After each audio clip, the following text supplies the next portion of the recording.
વડોદરાના છાણી કરોડિયા રોડ પાસે આધેડની ક્રૂરતાપૂર્વક હત્યા કરાઈ। ક્રિકેટ ગ્રાઉન્ડના પાછળના ભાગે હત્યા કરી લાશ ફેંકી દેવાઈ। મૃતકના ગળાના ભાગે તીક્ષ્ણ હથિયાર વડે હુમલો કર્યો હોવાના પણ નિશાન મળ્યા છે, તો લાશ પાસે હત્યામાં વપરાયેલા ચપ્પુ પણ મળી આવ્યા। ક્રિકેટ ગ્રાઉન્ડમાં કામ કરતા કર્મચારીની સવારે નજર પડતા પોલીસને જાણ કરાઈ। ડીસીપી, એસીપી સહિતના અધિકારીઓ ઘટના સ્થળે પહોંચ્યા અને તપાસ આરંભી।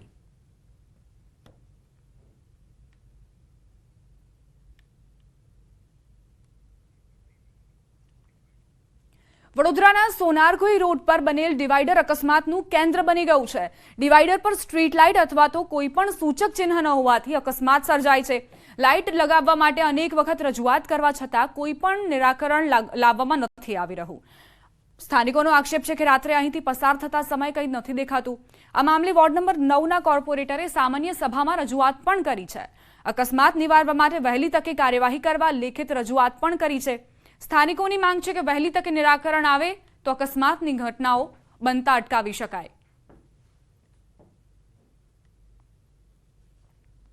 સિંગલ ડિવાઈડર આવેલું છે અને સિંગલ ડિવાઈડરની આજુબાજુ બી લાઇટો નથી, જેના લીધે અવારનવાર એક્સિડન્ટો થયા કરે છે।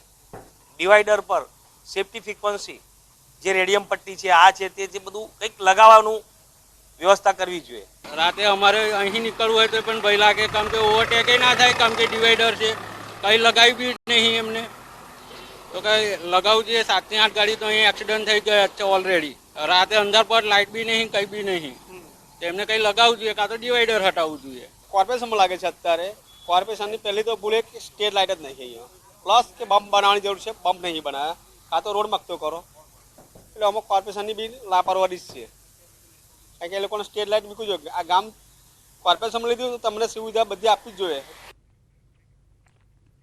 હવે આગળ વાત કરીએ અનંત અંબાણી અને રાધિકા મર્ચન્ટના પ્રી વેડિંગ અવસરની।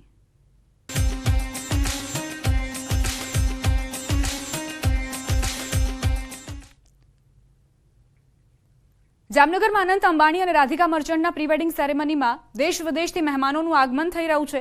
એરપોર્ટ પર મહેમાનોનું આગમન થઈ રહ્યું છે, જેને લઈને સુરક્ષા વ્યવસ્થામાં વધારો કરાયો છે। વિદેશી એજન્સીઓ પણ એરપોર્ટ પર તૈનાત કરાઈ છે।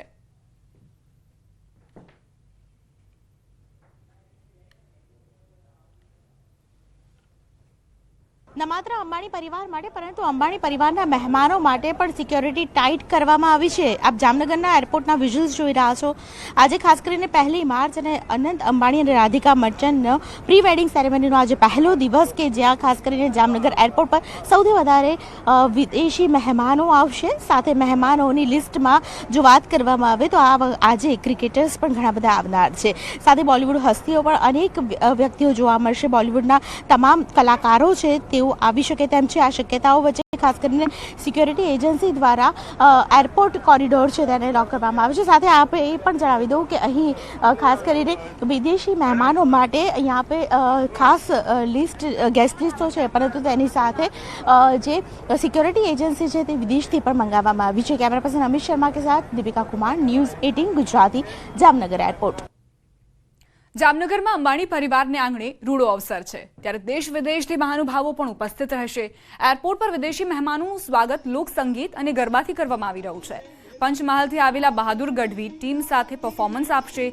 વિદેશથી આવેલા મહેમાનો ગરબા અને સંગીતથી પ્રભાવિત થઈ રહ્યા છે।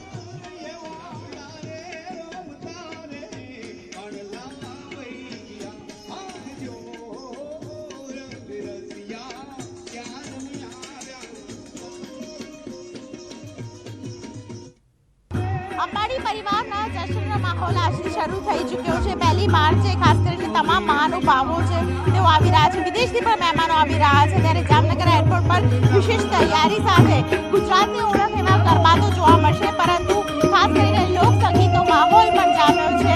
દરેકના દિલમાં આજે શુભકામનાઓનો સંદેશ સાથે દરેક વ્યક્તિ પોતાની રીતે શુભકામનાઓ પાઠવી રહ્યા છે। ત્યારે અનોખી રીતે લોક સંગીતના અંદાજમાં જે કલાકાર છે તેઓ પણ અહીં શુભકામનાઓ પાઠવી રહ્યા છે। મહત્વની વાત એ છે કે જ્યારે વિદેશથી મહેમાનો આવતા હોય ત્યારે ગુજરાતની ઓળખ એવા ગરબા અને ગુજરાતનું જે લોક સંગીત છે તેને માણી રહ્યા છે। મારી સાથે જે કલાકાર છે તેમની સાથે પણ વાતચીત કરવાનો પ્રયત્ન કરીશું। શું નામ છે આપનું, ક્યાંથી આવ્યા છો તમે? અમે ગોધરા પંચમહાલથી આવ્યા છીએ અને બહાદુરભાઈ ગઢવી નામ છે, અમારી આખી ટીમ છે। અચ્છા બહાદુરભાઈ, શું કહેશો? આજે તો રૂડો પ્રસંગ છે। વાહ, આજે અંબાણી પરિવારના આવે આંગણે આવો રૂડો અવસર આવ્યો છે, ત્યારે દેશ દુનિયાની આ પ્રસંગ ઉપર નજર છે અને આજે ગુજરાતી તરીકે હું ગૌરવ અનુભવું છું કે આ અવસરમાં અમે સહભાગી બની અને આપણું ગુજરાતી લોકસંગીત પીરસી રહ્યા છીએ. તેની સાથે ખાસ કરીને જ્યારે વિદેશથી મહેમાનો આવતા હોય, તમામ મહેમાનો માટે શું તૈયારીઓ તમે કરી છે? વાહ, દેશ દુનિયાથી અનહદ અદકેરા મહેમાનો આવી રહ્યા છે, ત્યારે એમના માટે સ્વાગતના ગીતો પણ અમે ગાઈ રહ્યા છીએ. આવો તમને એક ગીત સંભળાવું. આજની ઘડી તે રળિયામણી, ઓ સખી આજની ઘડી તે રળિયામણી, આજની ઘડી તે રળિયામણી, હા સખી આજની ઘડી તે રળિયામણી. આવા જામનગર આવ્યાની વધામણી ધીરે, આજે મહેમાનો આવ્યાની વધામણી ધીરે, આજની ઘડી તે રળિયામણી, ઓ સખી આજની ઘડી તે રળિયામણી, એ આજની ઘડી તે રળિયામણી, ઓ સખી આજની ઘડી તે રળિયામણી. એ ઘડીમાં જ્યારે મહેમાનો આવશે ત્યારે મહેમાનો આ લોક સંગીતને જોઈને, ગુજરાતની ઓળખને જોઈને ખૂબ જ અભિભૂત થઈ જાય છે.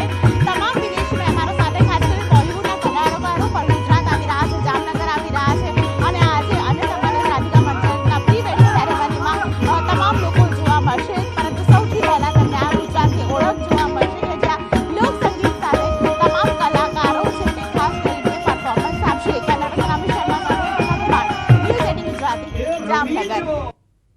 ઉદ્યોગપતિ મુકેશ અંબાણીના નાના પુત્ર અનંત અંબાણીની પ્રી વેડિંગ સેરેમનીને લઈ જામનગરમાં ખુશાલી જોવા મળી રહી છે. દાદી કોકિલાબેન અંબાણીની વાત માનીને અનંત અંબાણી જામનગરમાં પોતાની પ્રી વેડિંગ કરી રહ્યા છે. કોકિલાબેન અંબાણીનો જામનગર સાથે અતૂટ નાતો છે. એમાં પણ ભાનુભાઈ દોશીના પરિવાર સાથે કોકિલાબેન અંબાણીનો ખાસ સંબંધ છે. કોકિલાબેને જામનગરની સજુબા સ્કૂલમાં અભ્યાસ કર્યો હતો, ત્યારે તેમના બહેનપણી સાથે આત્મીયતાભર્યા સંબંધો હતા. દોશી પરિવારે કોકિલાબેન અને તેમના સખીના સંસ્મરણો વાગોળી ખુશી વ્યક્ત કરી.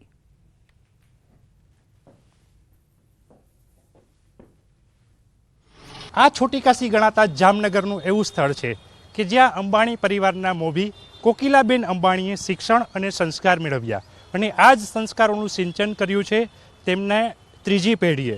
મુકેશભાઈ હોય કે પછી અનંત હોય, અનંતે પણ આજે ગુજરાતી હોવાનું ગૌરવ અપાવ્યું છે અને જામનગરનું નામ રોશન કર્યું છે, કારણ કે જામનગરમાં તેઓ આ સંસ્કારના સિંચન સાથે તેમના પ્રી વેડિંગ કરી અને ગુજરાતી હોવાનું ગર્વ છે એ લોકોને દેવડાવી રહ્યા છે. બુલેટિનમાં રોકાઈશું એક નાનકડા વિરામ માટે. આપ જોતા